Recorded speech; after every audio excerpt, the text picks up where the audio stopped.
नमस्कार दोस्तों। और हम आप लोगों के लिए फिर से लेकर के आए हैं बेहतरीन प्रश्न जनरल नॉलेज व जनरल सब्जेक्ट व पर्यावरण से। तो मोस्ट 30 प्रश्नों की श्रृंखला है साथियों। तो प्लीज़ साथियों हमारे वीडियो को आप लास्ट तक देखा करें, और जिन लोगों ने अभी तक हमारा चैनल सब्सक्राइब नहीं किया है वो हमारा चैनल भी सब्सक्राइब कर लें, और साथियों लाइक ज़रूर किया करें और कमेंट भी किया करें साथियों, अपने साथियों को शेयर भी किया करें। तो आइए देखते हैं आज के बेहतरीन प्रश्नों की श्रृंखला। निम्न में से किस शासक ने कंदरिया महादेव का मंदिर बनवाया था? तो बताएंगे साथियों, बहुत अच्छा प्रश्न है। नरसिंह देव प्रथम ने, और धंगदेव चंदेल ने, कृष्ण प्रथम ने, या राजराज प्रथम ने? तो साथियों ये कंदरिया महादेव का जो मंदिर था वह धंग देव चंदेल ने बनवाया था। तो B is the right answer. और इस तरह के प्रश्न अवश्य ही टेट हो चाहे सुपर टेट हो उसमें अक्सर पूछे जाते हैं। तो प्लीज साथियों इनको इग्नोर ना करें और लास्ट तक वीडियो को देखा करें। देखते हैं दूसरा प्रश्न। निम्न में से किसके द्वारा गुप्त वंश की स्थापना की गई? तो श्रीगुप्त, स्कंदगुप्त, चंद्रगुप्त द्वितीय, या इनमें से कोई नहीं? तो साथियों इस प्रश्न को याद करने का आसान तरीका है गुप्त, यानी उसके आगे लगा दो श्री। तो श्रीगुप्त ने इसका क्या किया था? स्थापना की थी। अगला प्रश्न, गुप्त काल का प्रमुख दशावतार का मंदिर कहाँ स्थित है? तो बताएंगे साथियों कहाँ है। ए होगा, बी होगा, सी होगा, या फिर डी होगा, यानी मध्य प्रदेश, उत्तर प्रदेश, बिहार, या इनमें से कोई नहीं? तो गुप्त काल का जो दशावतार का मंदिर था ये साथियों उत्तर प्रदेश में स्थित है। देखते हैं अगला प्रश्न। निम्न में से किरातार्जुनीयम किसके द्वारा लिखी गई पुस्तक है? बताएंगे ए होगा, बी होगा, सी होगा, या फिर डी होगा, यानी राजशेखर, भारव, या फिर चंद्रवरदाई? तो साथियों चंद्रवरदाई जो थे जो पृथ्वीराज राजा के दरबार में रहते थे, और इन्होंने पृथ्वीराज रासो लिखी थी। और जो भारव थे इन्होंने इस पुस्तक को लिखा था, और ये महेंद्र वर्मन के दरबार में रहते थे साथियों। अगला प्रश्न, सॉरी सिंह विष्णु के दरबार में रहते थे, उसके बाद महेंद्र वर्मन थे। अगला प्रश्न, अकबर द्वारा अपने शासन काल में दास प्रथा का अंत कब किया? तो बताएंगे ये भी दास प्रथा जो बहुत बुरी प्रणाली थी, तो अकबर ने अपने 1562 ईस्वी में अपने शासन काल में इसका अंत कर दिया था साथियों। अगला प्रश्न, तुझो के ये जहांगीरी की रचना किसने की थी? तो बताएंगे गुलबदन बेगम ने, जहांगीर ने, या फिर अब्दुल हमीद लाहौरी, या फिर निजामुद्दीन अहमदी ने? तो इसको साथियों जो तुझो के ये जहांगीरी रचना थी ये जहांगीर के द्वारा ही लिखी गई थी। तो इसको भी याद करने का अच्छा तरीका है, यानी जहांगीर ने, जहांगीरी पुस्तक जहांगीर ने लिखी थी। देखते हैं अगला प्रश्न, शाहजहां का मकबरा कहाँ स्थित है? तो साथियों काबुल, दिल्ली, आगरा, या फिर लाहौर? तो ये भी प्रश्न अच्छी तरह से याद हो सकता है। शाहजहां, तो शाहजहां ताजमहल किसने बनवाया था? शाहजहां ने बनवाया था। तो स्वाभाविक होगा कि शाहजहां का मकबरा ही ताजमहल में स्थित है। तो आगरा इसका राइट आंसर होगा। और लाहौर में किसका बना है मकबरा साथियों? उस जो बाबर का बना हुआ है। अगला प्रश्न, निम्न में से किस मुगल बादशाह को जिंदा पीर के नाम से जाना जाता है? औरंगजेब, जहांदार शाह, या फारुखसियर, या फिर मोहम्मद शाह? तो साथियों इसका राइट आंसर होगा औरंगजेब। और ये औरंगजेब जो थे जो शाहजहां का लड़का था। तो ये अगला प्रश्न, 1857 की क्रांति में किसने लखनऊ का नेतृत्व किया था? बताएंगे कुंवर सिंह, बेगम हजरत महल, नाना साहब तथा तात्या टोपे, या लियाकत अली? तो साथियों 1857 ईस्वी की क्रांति हुई थी, तो अलग अलग ये शहरों में हुई थी और अलग अलग इसके नेतृत्व करता थे। तो लखनऊ का नेतृत्व बेगम हजरत महल के द्वारा किया गया साथी। अगला प्रश्न, निम्न में से किस गवर्नर जनरल द्वारा बंगाल में द्वैध शासन प्रणाली को समाप्त कर दिया था? बताएंगे किसने किया था? वारेन हेस्टिंग्स ने, कार्न वालिस ने, या लॉर्ड वेलेस्ली ने, या फिर विलियम बेंटिंग ने? तो ये साथियों ये ब्रिटिश शासनकाल के वायसराय थे और जो वारेन हेस्टिंग्स थे इन्होंने द्वैध शासन प्रणाली को बंगाल में समाप्त कर दिया था। अगला प्रश्न, निम्न में से किसने प्रार्थना समाज की स्थापना की? बताएंगे आत्माराम पांडुरंग ने, राजा राम मोहन राय ने, दयानंद सरस्वती ने, या देवेंद्रनाथ टैगोर ने? तो साथियों जो दयानंद सरस्वती थे इन्होंने आर्य समाज की, और ब्रह्म समाज की राजा राम मोहन ने, और आत्माराम पांडुरंग ने प्रार्थना समाज की स्थापना की थी साथियों।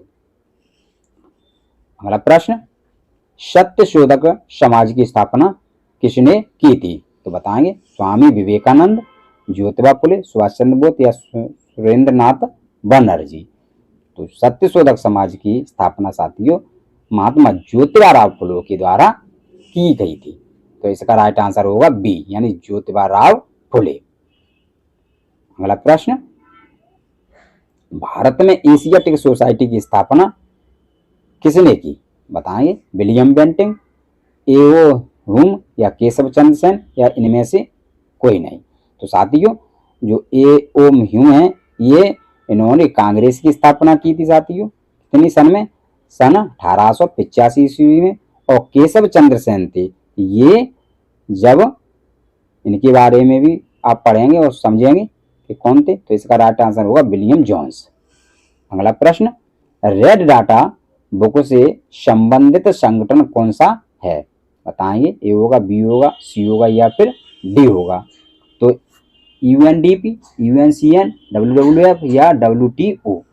तो यूएनसीएन जो international union conservation of nature जो 1848 ईस्वी में इसकी स्थापना हुई थी, और इसी के द्वारा ही रेड डाटा बुक की स्थापना मानी जाती है। अगला प्रश्न, निम्न में से कौन सी दवा गिद्धों की समष्टि के ह्रास के लिए उत्तरदायी है? तो साथियों जो गिद्ध जब पशुओं के, मरे हुए पशुओं का जब मांस खाते हैं तो इसमें जो डिक्लोफेनेक सोडियम है वो मांस के जरिए से उसके शरीर में प्रवेश कर जाती है, जिससे उनके लीवर, किडनी जैसे तत्व फैल हो जाते हैं पुर्जे, और से वह मृत्यु उनकी हो जाती है गिद्धों की। अगला प्रश्न, निम्न में से किसका संबंध राष्ट्रपति के निर्वाचन से है? बताएं ए होगा, बी होगा, सी होगा, या फिर डी होगा? तो बताएंगे अनुच्छेद 54, अनुच्छेद 75, अनुच्छेद 155, या अनुच्छेद 164? तो इसमें अनुच्छेद 154 इसका राइट आंसर होगा।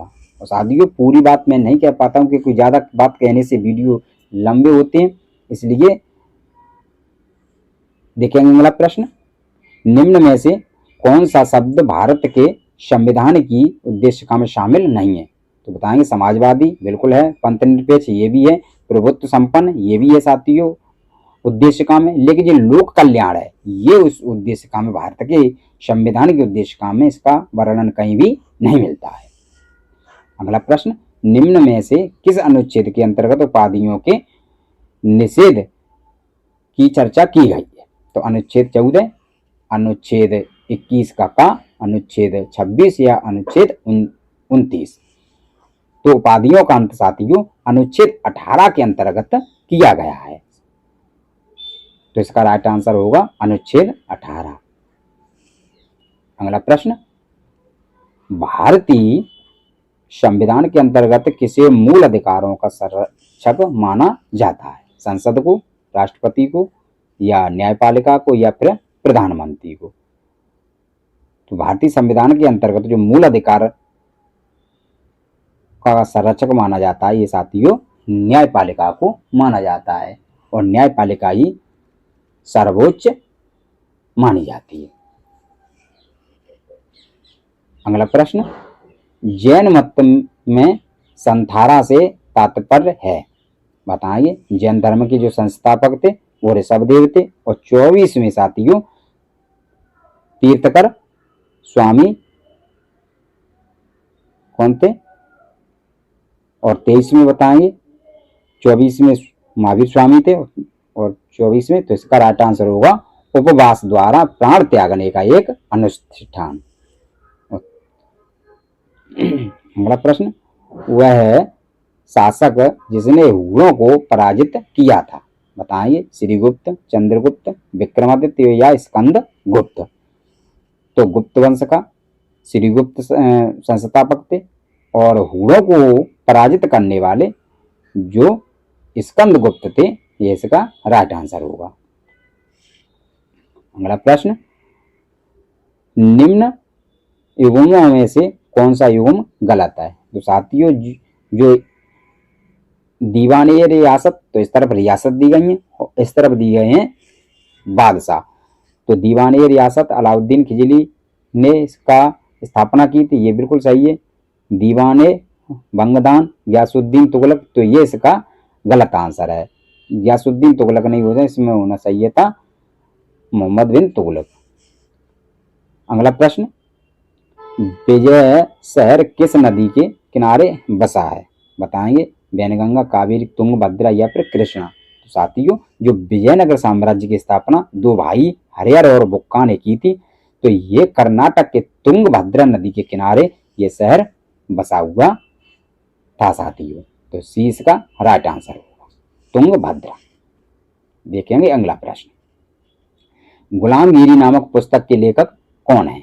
बताएंगे, वी डी सावरकर। तो बिल्कुल वी डी सावरकर ने मित्र मेला, ठीक है साथियों, इसकी स्थापना की थी, जो बाद में किस में बदल गया था, अभिनव भारत में बदल गया था। और गुलामगिरी पुस्तक थी, ये महात्मा ज्योतिबा फुले के द्वारा लिखी गई थी साथी। तो इसका राइट आंसर होगा ज्योतिबा फुले। देखेंगे अगला प्रश्न, भारत में प्रकाशित प्रथम समाचार पत्र था। तो the Bengal gazette, the Calcutta gazette, the Calcutta chronicle या फिर द इंडियन गजट। तो साथियों, जो भारत में प्रकाशित प्रथम समाचार पत्र था, तो ये इंग्लिश में लिखा हुआ समाचार पत्र था, द बंगाल गजट। यदि हिंदी का पूछा जाता है, हिंदी का प्रथम समाचार पत्र, तो उदंत मार्तंड राइट आंसर होगा, और इसका राइट आंसर ए होगा साथियों। अगला प्रश्न, गरीबी हटाओ का नारा किस पंचवर्षीय योजना के दौरान दिया गया। तो बताएंगे, पहली, दूसरी, तीसरी या फिर पांचवी। तो गरीबी हटाओ का नारा साथियों पांचवी पंचवर्षीय योजना के तहत दिया गया था, और इसमें काफी सुधार भी किए गए थे। देखेंगे अगला प्रश्न। तो हमारे वीडियो में लास्ट तक बने रहें, बहुत अच्छी प्रश्नों की श्रृंखला है साथियों। और अपने साथियों को जरूर शेयर करें और लाइक भी जरूर करते रहें साथियों। आगे देखें, ऐसी मुद्रा जिस पर कर अदा न किया गया हो वह क्या कहलाती है। तो साथियों, जो काली मुद्रा है, तो काली मुद्रा छुपी हुई मुद्रा होती है, इसका किसी को न सरकार के पास कोई इसका पता लेखा जोखा होता है। तो काली मुद्रा पे किसी प्रकार का टैक्स नहीं लगता है साथियों। देखेंगे अगला प्रश्न, जंगल की आग के नाम से किसे जाना जाता है। यूकेलिप्टस, पलाश, चंदन या इनमें से कोई नहीं। तो यूकेलिप्टस है ये साथियों पर्यावरण का दुश्मन कहा जाता है, और चंदन है ये खुशबू के हिसाब से कर्नाटक में पाए जाने वाला बेहतरीन पौधा है, और पलाश है यही से इसे ही जंगल की आग कहते हैं, इसे टेसू का पेड़ भी कहते हैं। अगला प्रश्न, ग्रीन हाउस प्रभाव का सर्वप्रथम पता किसने लगाया था। तो अर्नेस्ट हीकल ने साथियों क्या पता लगाया था, और व्हिटेकर ने किसका पता लगाया था, नॉर्मन मायर्स ने किसका पता लगाया था, और ग्रीन हाउस का प्रभाव लगाने वाले जो थे वो जोसेफ फोरियर थे, और व्हिटेकर ने पंच प्रणाली प्रदान दी थी, और अर्नेस्ट हीकल ने अगला प्रश्न, निम्न में से किसका संबंध राष्ट्रपति के निर्वाचन से है। तो बताएं, ए होगा, बी होगा, सी होगा या फिर डी होगा। ये दोबारा प्रश्न आ चुका है। तो साथियों, इसमें होगा अनुच्छेद 54 के तहत राष्ट्रपति के निर्वाचन की व्यवस्था की गई है साथियों। तो प्रिय साथियों, हमारे आप वीडियो देखने के लिए बहुत बहुत धन्यवाद। जय हिंद, जय भारत। और प्रिय साथियों, लाइक जरूर करके जाया करें। थैंक यू, धन्यवाद।